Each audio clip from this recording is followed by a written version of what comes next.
Hello again, this is Doc Rotten with Horror News Radio and Gruesome Magazine. Joining me tonight is the one and only Dave Dreher. He is here to talk about a Stephen King film. If you know Dave Dreher, he is a Stephen King fan, so this is right up his alley. We're talking Gerald's Game, playing on Netflix right now as we record. Dave, how you doing? I am well, Doc. Great to be doing. We haven't done one of these together in a while. This feels good. I'm glad to be back doing one. And it's your favorite topic. So tell us what Gerald's Game is all about. Well, actually, Gerald's Game, it can be explained two different ways. It depends on how you want to look at it. On the surface, it's about a couple who are trying to add a little spice to their life. They're having a little marital issues. They go to a little remote cabin where they're going to have a little bit of sex games going on. Gerald kind of handcuffs his wife to the bed and promptly has a heart attack and dies, leaving her stuck on the bed. She begins having a series of delusions. Or are they delusions? On a little bit of a deeper surface, it's really kind about, actually, one of the lines from the movies best describes it. I love this. This is towards the end of the film. She states, the people who were supposed to protect us from the monsters were monsters themselves. And that's really at the heart what this movie's about. It's about putting your trust in people who do not deserve your trust.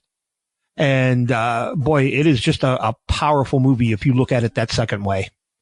Yeah, and it's not without its own gore and its own surprises. Absolutely. We got to mention, effects by the one and only Robert Kurtzman. Yeah, there's a lot to love on this just from a horror film standpoint. Man, what she does to her hand, that is messed up, dude. That is messed up. I felt every second of that attempted escape, or I guess it actually ends up being an achieved escape. But yeah, that was painful to watch. It really, truly was. And, of course, what the dog does to poor Gerald. Yes.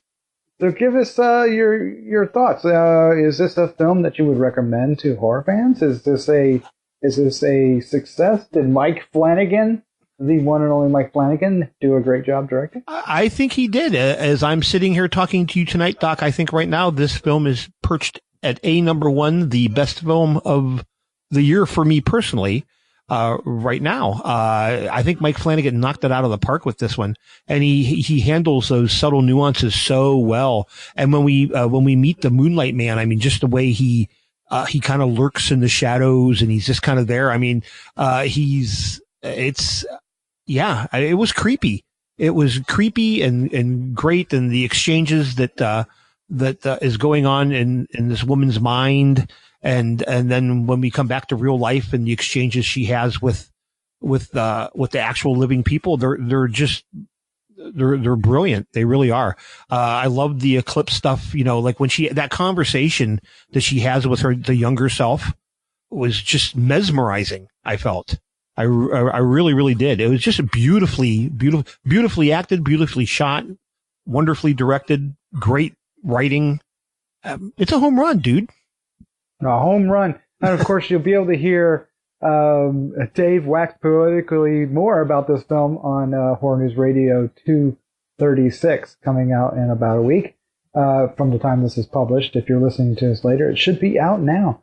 And you'll hear thoughts from Thomas, myself, and a very special guest host. But right now, Dave, go ahead and give us your score, 1 to 5, and your favorite scene. I am going to give it a 4.75. Damn near perfect. Boy, favorite scene's a tough one for me because there's so many of them that I really, really love. But I'm going to go with, should we be spoilery? Is it okay to be spoilery, Doc? Try to hide the spoils on the context. Okay. Well, my favorite scene is a spoiler, so I'm going to go with my second favorite scene, which is that escape from the handcuffs, what she has to do to her hand. It's an extended scene and it is just gut wrenching to watch.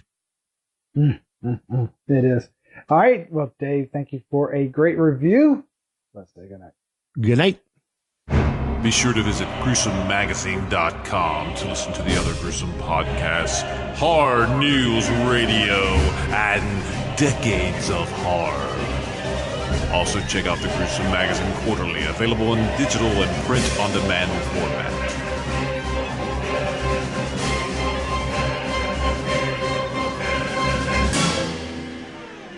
Gruesome Magazine.